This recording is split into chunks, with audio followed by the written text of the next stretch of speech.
How to make natural rabbit and deer repellent. As hunting laws become stricter and forests and rural space disappears to subdivisions, deer and rabbits become a more common sight in the backyard. Tender leaves, seedlings and plants make tasty meals for these creatures.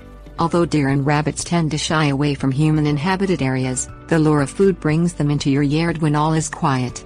It's possible to repel deer and rabbits without the use of harmful techniques and products.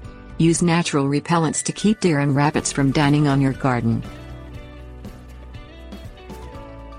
Things you will need: old sheet, scissors, garden stakes, nylons, hair, 2 ounces hot sauce, spray bottle. Rip an old bedsheet into strips approximately 1 foot long and 4 inches wide. Tie the strips of cloth around tree branches, bushes or garden stakes. As the wind blows the cloth around, the motion startles deer and rabbits, sending them away. Cut a few pairs of old nylons off at the knees. Fill the foot portion of nylons with dog or human hair. Ask your local hair salon for hair remnants swept up that day. Tie the nylon above the hair, and then tie the end around branches, on fences or at the bottom of the garden stakes from step 1 to serve as scent repellents.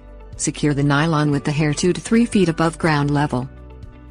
Make a taste repellent for plants and flowers you won't be eating or bringing into the home. Mix 2 ounces of hot sauce with 6 ounces of water in a spray bottle. Spray plants with the hot sauce spray until they're wet. Reapply the taste repellent after each rain or watering.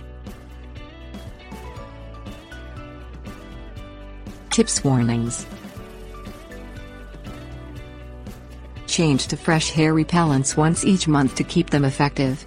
If you have a dog, let the dog keep deer and rabbits away by spending lots of time outdoors. Long strips of aluminum foil can be used as a substitute for old bed sheets to serve as the motion repellent.